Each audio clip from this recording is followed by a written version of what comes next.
Welcome back to WCB Jazz Vinyl. So this is going to be the first in a series of videos over the next couple of weeks leading up to Record Store Day on April 20th, where I focus on one of the releases. So I'm going to try to do something a little bit different, perhaps than other YouTubers, by focusing on one title for each video and covering it in a little bit of depth, because you all know I can fill the time. But my goal here, I think, is to help you move past the hype and determine if these are titles that you should be looking out for on the actual day. Everyone loves leaving Record Store Day with, say, a dozen titles under their arms and then telling everybody about the titles that you got. But how many of those titles get put in your shelves and forgotten? So as you've probably seen on some other channels, I was also sent some of these titles in advance. And the first one that I wanted to start out with is the Art Tatum's Jewels in the Treasure Box, which is put out by Resonance. So let's dive into this release. And if you'd like to check out some of my future videos, obviously make sure you're a subscriber by hitting that subscribe button below. All right, so again, what is this? This is Art Tatum's Jewels in the Treasure Box. This is released, again, by Resonance Records for Record Store Day 2024. So Resonance has a couple of co-presidents. I think Zev Feldman is probably more of the out front guy. He also has the Jazz Detective label, which is sort of a sub-label. The other co-president is a guy named George Klabin, I believe is his name. So this is a label that you're probably familiar with because they've put out a ton of releases for Record Store Day every year, and you may remember them from prior releases like last year's Wes Montgomery, Wynton Kelly trio, which was the unreleased half-note recordings. I ended up getting that. There was Les McCann's Never a Dull Moment box set. They also put out a number of Bill Evans double LP sets that I know a lot of folks are familiar with because there was a lot of energy for those back in 2019. Inner Spirit, Morning Glory, there's like an England session or something, I forget. Maybe my favorites over the years from Resonance were Grant Green sets. So in 2018, there was Funk in France, and then there was Slick live at Oil Can Harry's. Both of those were really great. So let's touch on the packaging for this just real quick, and then I do want to dive into the music. So this is a triple LP set, and it's on 180 gram vinyl. So what you can see here, it's almost like a double gatefold where it opens once and you've got some pictures, and then if I can do this, it opens again. And so what you have is like a disc in here, a disc behind here, and then a disc behind here, right? So that's how they formatted the triple disc. So the hype sticker on this says that it was transferred from the original tape reels, and it's mastered by, I've been pronouncing it Matthew Luthans because I have no idea how to pronounce it. In some of my prior videos, that's what I was saying. I think it was Mazzy pronounce it as Matthew Luthans. That's probably right. That sounds better, and I trust that he would know more than I would about how to pronounce it. And this was pressed at Le Vinylist, so that is the pressing plant. So each of these are hand numbered. This is copy number 2012, and the back indicates that there are 4,000. It's pressed in a quantity of 4,000 of these, which actually is maybe a lot, but maybe also somewhat standard for Resonance releases. So I believe the MSRP, or the retail price, on this is $84.99. I think that's what Rough Trade's website was indicating. It's also going to be released on CD the following week for like $31 or $32, so April 26th, and that's going to be more of a wide release. All right, so a bit of history and then music. You all know that I love to dive into the history, and I think that that's one of the reasons probably that why I gravitated to this release, maybe first, like more so than the others. So I got a number of these titles in. This was the very first one that I wanted to listen to, and that's because in my Record Store Day preview video, which I'll link in the description and probably at the end of this video too, I referenced that it was one of the titles in the entire RSD calendar, or excuse me, release schedule that I was most excited about. So this is the one that is the first one I tore the shrink wrap off and put it on. So just a bit of context, I guess, with this recording before we talk about how it sounds. So the recording here was made at the Blue Note Jazz Club, not in New York, but in Chicago, and it was done in August of 1953. I actually do believe that the hype sticker has a typo because it references March, but then the back of the cover says August 16th through the 20th. So for like each of the sessions, it's like, here's what was done on August 16th, August 21st, etc. And then the press release also references August as well. So I think it's August, and I think the hype sticker is incorrect. It says March.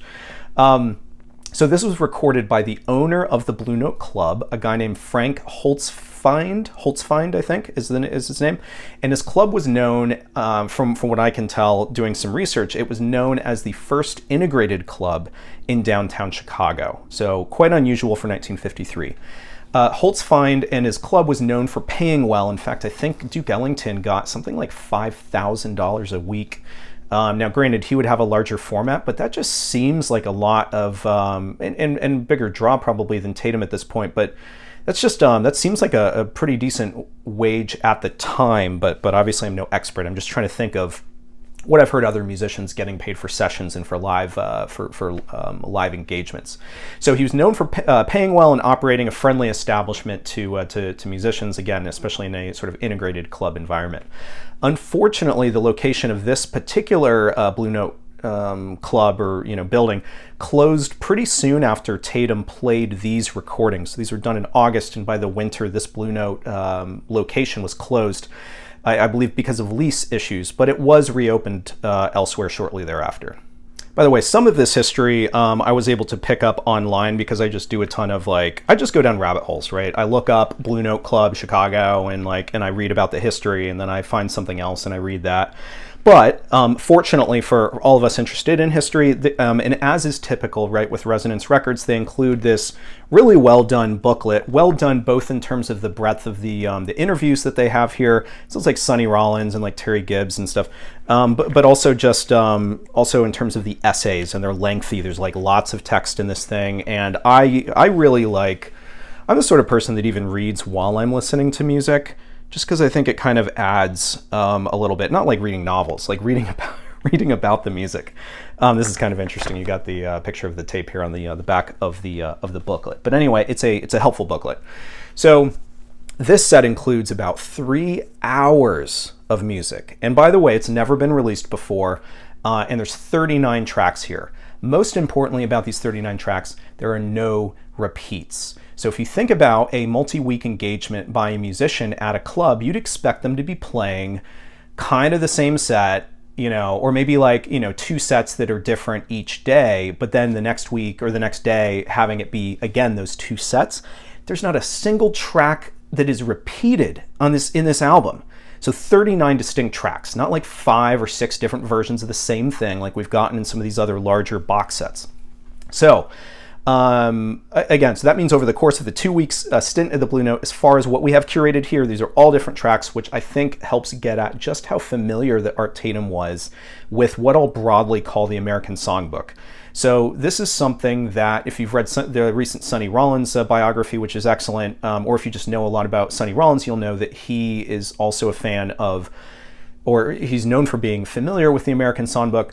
And in the interview that's in here, they talk to Sonny Rollins about Art Tatum, and he points that out as well in his comments. And it feels like something that sort of binds the two together in spirit a little bit.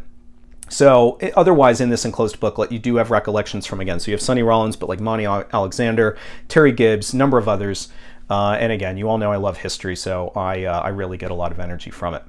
All right, so I want to mention the lineup because I think it's important to the quality of the music. So you've got Art Tatum on piano, you've got Everett Barksdale on guitar, and then you have Slam Stewart on bass. That is it. So you have piano, guitar, and bass, and no drums, right? So this isn't necessarily unheard of. In fact, the piano, guitar, and bass format was used by others, and I think what comes to mind for me, I'm sure there's been others like well before, but first that comes to mind to me is the King Cole Trio. So dating back, I think, as far as maybe 1944 or so, he used Oscar Moore on guitar and Johnny Miller on bass at one point. He later used Irving Ashby and Joe Comfort on bass. A bit later, in fact, even after these Art Tatum recordings, you have Vince Guaraldi with his album. It was his second album for Fantasy, called A Flower is a Lovesome Thing, and he had Eddie Duran on guitar, and then he had Dean Riley on bass. And I think it works really well. That format without drums, I think, adds a sense of intimacy on that recording, and I think it does on this one as well. All right, so always with any kind of historical, a live recording thing, it's important to know, how does it sound, and does it stand up as a worthwhile recording beyond just some sort of curiosity? So I'm going to say this. Lately, for me, everything has to have replayability because I'm completely out of shelf space. It's one of the reasons that I'm putting up all of these auctions on eBay and trying to sell like 500 records. I think folks who follow my channel know that I'm 300 records through. I just hit 10K in sales. I'm really excited about it, but I have more to sell, and it's because I'm really trying to prioritize making sure that I have that everything on this, everything on the shelves is something that I want to hear again at some point. I know 3,000 records still way too much. So anyway, back to this. From the beginning, what's apparent in this this 3 LP set is the intimacy, the intimate feel of the recording, and this differs depending on which disc you're talking about. So let's talk about that. It's clear that from side A especially, the microphones were well placed because though you do capture some of the audience noise or sort of ambient noise from the space, the piano, the guitar, and the bass are all very audible and actually sound like shockingly well balanced. This is not one of those large concert hall recordings like Jazz at the Philharmonic that sound like they're recorded at a baseball stadium with that kind of like, kind of like audience reaction. It is not that at all. There isn't any kind of hiss or noise that's inherent to the recording. And in fact, the needle drop is very quiet with just some like light audience chatter. And the club, I think, contributes to that as well, right? It sounds like a small and intimate club with a great sense of dynamics. Which is actually contradicted by the size of it, but I'll say that I'll get to that in just a second. So even when you hear Slam Stewart, playing bass, but he switches to bow, and he's bowing his bass, it's very well balanced, and you can even hear him echoing his solo with his singing, which not everybody likes, and it's not that apparent, but it's definitely there. It's something that he was known for in terms of when he was playing. So in terms of the size of the club, if I could guess how many people were in attendance at especially the first few sides of this 3 LP box set, based on applause level, it sounds like maybe 50. So the problem is the club actually had seating for 488. So either these first few sides were a smaller audience or the microphones only picked up some of the applause based on their positioning. But regardless, this is not a live recording dominated in any shape or form by the audience. And I think that's a good thing. It ensures that you really get a sense of each of the musicians throughout, again, especially for the first few sides. Speaking of ambient noise, you're probably going to get some birds ambient noise because it's spring in Atlanta. And I'm hearing them right now. So, okay, so the 39 tracks, it's obviously going to be extensive to listen to all at one time. And I did admittedly listen to these 3 discs in 2 separate sittings. And so actually that was kind of interesting because from a audio quality standpoint, there very much is a difference between the first 3 sides and the second 3 sides. And I think it makes sense that there'd be some differences in recording from day to day, as well as considering that these are separated by several weeks. Microphones had to be broken down and brought back in or changed up for different formats, right? So the last 3 sides, D, E, and F, are probably the least in terms of recording quality, with side F being the most, what I'll say, obscured. And that was the latest date. These are chronological. So side F, I think, is August 28th. So where sides A or sides 1, sounds great, as does side 2 and 3 or B and C. With more, I would say that those have more modern sound than 1953 live recording would suggest. Sides D, E, and F are a bit more distant in terms of the sound of the recording, but still without fuzz or like static. There's also more of a sense of a louder audience on those later sides and therefore later sessions. So again, either a different situation with how many people were in attendance, or microphones that were capturing were just set up to sort of capture more of that room noise. My guess is that it's actually the latter, because I would think that Art Tatum could fill the venue. On those later sessions, how it materializes in terms of it's not just that there's more audience noise, the bass is therefore less distinct, and the guitar is a bit harder to pick out in the mix. So it doesn't, tangibly and admittedly, it does not sound good, as good on sides D, E, and F compared to A, B, and C. All right, so what do I think about this in total? Well, to, I guess, slightly repeat myself, what I do think is that the first 3 sides will inevitably get more spins than the last 3 sides. And yet, I think the entire package, which sort of documents that really couple of week period in 1953, I find it to be pretty fascinating. So Tatum only lived a few more years after this recording. He died in 1956. And don't get me wrong, he did have some really fantastic recordings that Norman Granz recorded that were put out in like sort of clef verve, right? And those sound really good, especially his recording with Ben Webster. And there's a few others. In fact, I think I might have highlighted one of those recently in one of my videos.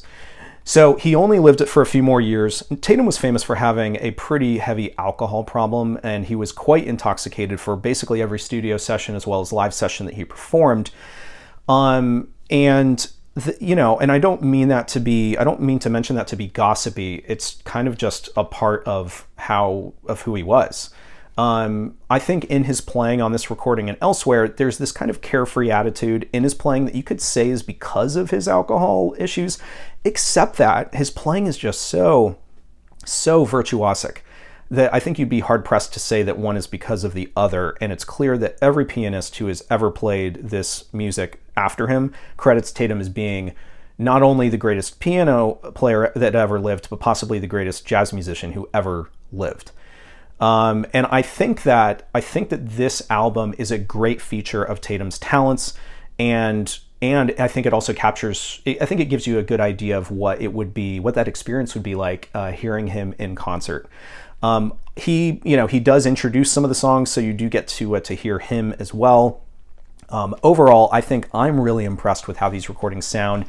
I'm impressed that they sound as good as they do, and it's kind of hard to hear Tatum better, I would say, given that 1953 and he was dead by 1956. I mean, a lot of the improvements in recording quality, as far as I can tell, were done in the mid to late 50s, and he wasn't often captured in those kinds of formats, except by Norman Granz.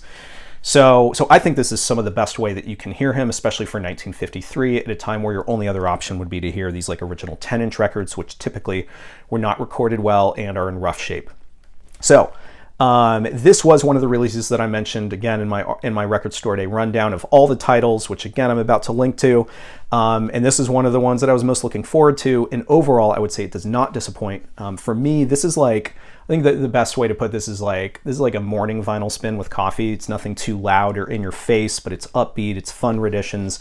And again, 39 tracks. You're really not going to get tired of it because there's no repeats.